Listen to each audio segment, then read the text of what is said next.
Hello and welcome. This is your week to let go of blame and shame and guilt in your relationships. And this is a big one. So again, know that I am here for you. I am here to walk you through this. And when you let go of guilt, shame, and blame in your relationships, you are going to skyrocket because this is the gravity that holds you down, that weighs you down.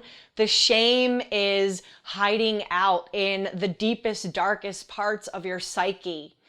The guilt is weighing you down, probably even physically. And blaming is allowing you to stay in a place of disempowerment because you get to play the role of the victim. I want to define the difference of shame and guilt. And Brené Brown says it best. She says that shame is I am wrong and guilt is I did something wrong. So I want you to just take a note of, are you having any feelings of shame?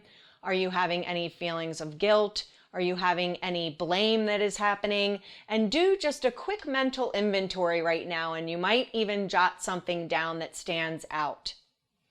What I know to be true is that our most challenging clients or business experiences, and even the people in our life that show up that look like adversaries, our greatest adversaries are our greatest mentors. We learn most from the people who hurt us the deepest. We learn most from the clients that are most challenging. It helps us to know what new boundaries do we need to put in place if someone is being challenging or difficult. And it almost is as though it creates a boundary inventory for you to pay attention to. What is it that you need to do? So at one point in my business, at many points in my business, I have invested in different team members, and I'm sure you may have had this experience yourself where somebody that you paid and hired for a service didn't deliver, or you didn't get a return on investment. And it's very easy to walk around and say, I didn't get these results in my business because of this person, or I didn't get the outcome that I was looking to have because this service wasn't delivered properly, or what have you. And while that may be true, and you get to claim what's true for you and your perspective of what actually happened, if you're walking around with a blame mentality, you are disempowering yourself and you are playing the role of the victim. And there's nothing good that's going to come from that. So it's very easy to begin to shift your perspective because all of this is about perspective. Shame, blame, and guilt is all about perspective. So this is your opportunity to see through a new lens and to shift into a place of empowerment and seeing value. There is literally so much value in every experience in our professional and in our personal lives. And I've been through quite a lot in both my business as a woman entrepreneur and in my personal life. And I tell you that the richest experiences that I can literally feel so much gratitude for because they have shaped and molded me into the woman that I am today. And I'm very proud of the woman that I have become. And it wouldn't be without these experiences, all of them, that I could have gotten to where I am today. So in the area of professionalism, look at who you may feel frustrated with, or who you may feel like didn't deliver or they didn't show up.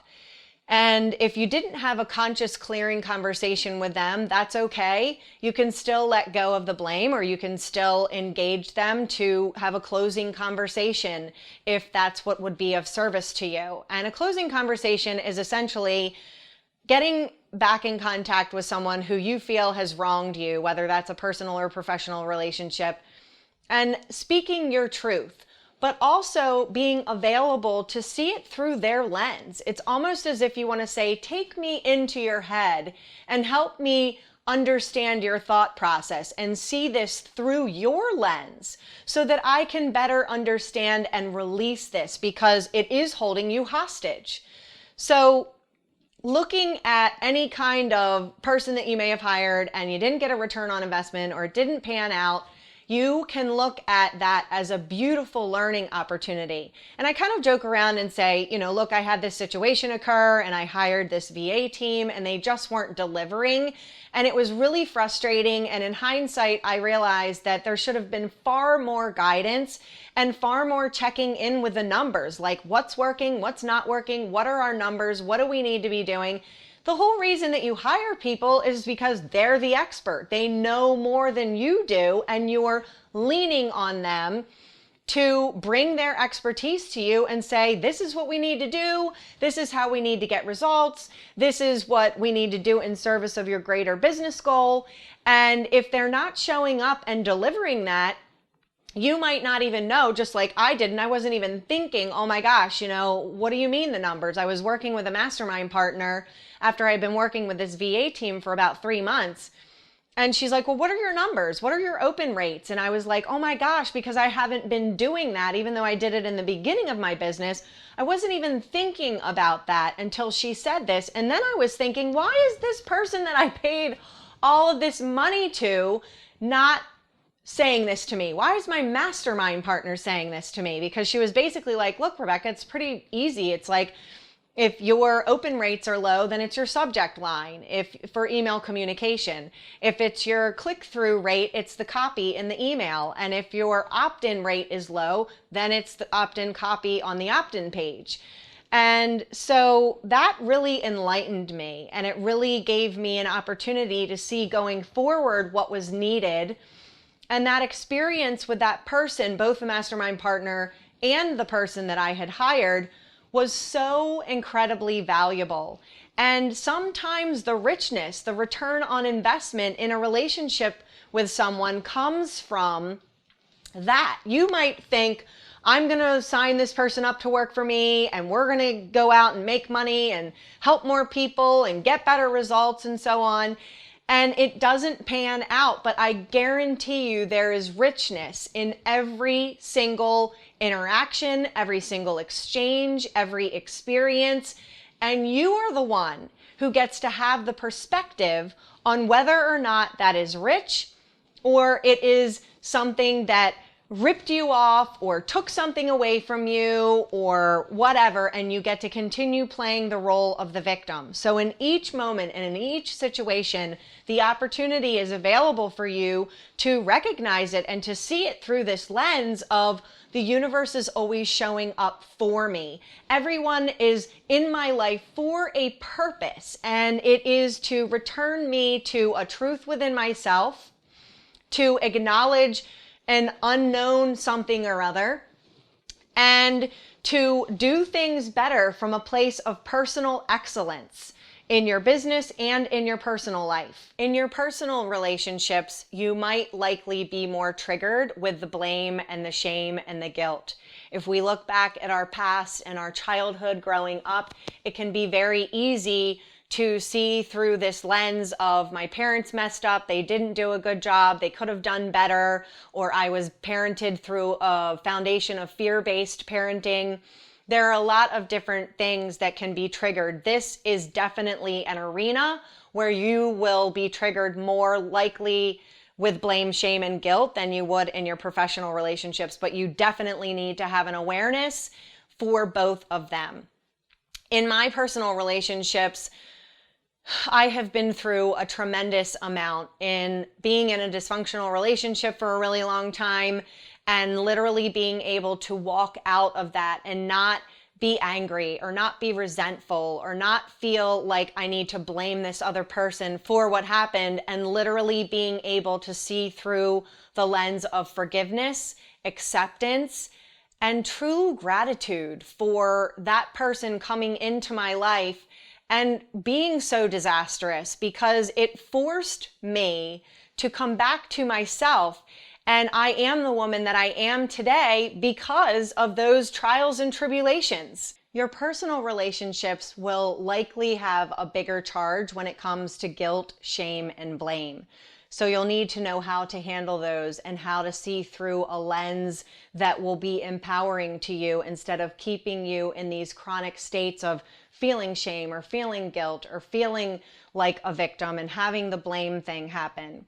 And so for me, I have come to believe that all relationships, both personal and professional relationships, have what I call a soul contract, and that you are meant to connect with your exact soul clients and your exact soul contract people in your personal life too at the exact right moment. And so just having that foundational belief will lead you to not feeling as much guilt, not feeling as much shame, and not feeling as much blame. When I first moved into my house a long time ago, I had hired this guy to paint my kitchen for me. And so I want you to think through the lens of sacred contracts that Caroline Myss teaches, and these soul contracts that you have. They show up in small exchanges and they show up in large exchanges. So this particular guy that I hired to paint my kitchen, he was painting a sky on the ceiling, and then he was going to paint some grapes around the border of the kitchen. And on day 2, he started packing up. And I'm like, what is he doing? Like, where is he going? He's not even done. He literally painted like 3 grapes. And so I was like, where are you going? And he was kind of sketchy, and he was like, look, if you're working 1 day, you're making money. If you're working 2 days, you're breaking even. And if you're working 3 days, you're losing money. So I'm done. And I was like beside myself, and I, like, with my jaw on the floor, paid him the money that I said I would pay him. And I had certainly a moment of feeling really pissed.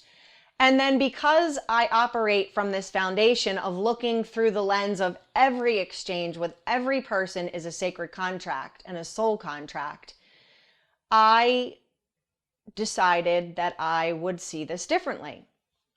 And so I marched myself to the local store to pick up some painting supplies. And what he did was he only used primary colors. So it wasn't like I was picking up 20 different paints. It was literally like the primary colors in black and white, and that's it. And my oldest son at the time was only 2. And so he was napping 2 2-hour naps every day. So while he would nap, I would paint. What happened is I discovered that I could paint better than the guy who I hired. And so the soul contract there with him was that he would abandon me, and I would have to uncover that I had an inner artist. And it's really funny because growing up, my father was an artist, and my father said, look, if I had known you had that in you, I would have cultivated more of your own artistry. But it wasn't meant to awaken then. And when we see things through that lens, we get to see things through the lens of divine perfection. There's not this if I shoulda, woulda, coulda, whatever, okay? And so that's really the place that you want to come from, is recognizing everything is happening exactly on time and perfectly, and showing up. The right people are showing up in your life at the exact right moment to ignite something within you, to uncover a part of yourself that you get to retrieve and you get to claim. And when you come from that space, you're not in the space of blaming other people or feeling shame about the decisions that you make in your relationships, and you know yourself deeply and intimately enough so that you are able to speak up for yourself and you're able to let go of the guilt and the shame. Our greatest adversaries are our greatest teachers. And so the people that hurt us the most, especially in our personal relationships, are the ones that we have an opportunity to learn from the most. In my dysfunctional marriage with my husband, it gave me an opportunity to return to myself, to get to know myself better, to get to be dependent upon myself. And then anything that came otherwise was a bonus. And when I went through divorce, my parents were supportive of my ex-husband. And I literally have hired every amount of support that I have had in my life and in my business since then, because I've chosen consciously that it was not really of service to me as a woman to have a relationship with my parents. There was a lot of dysfunction there. And so I made a conscious decision that I'm completely and totally at peace with.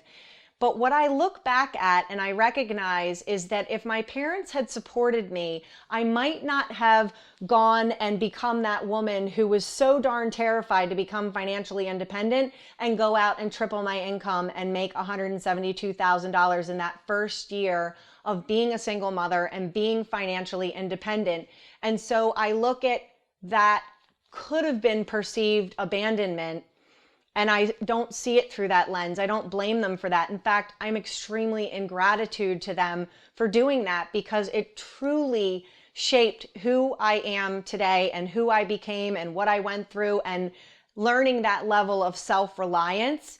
And it's interesting because I went years ago to a psychic medium, and at the time it didn't really make sense to me, but he basically told me that my parents and my husband at the time were going to push me out of the door to my own freedom.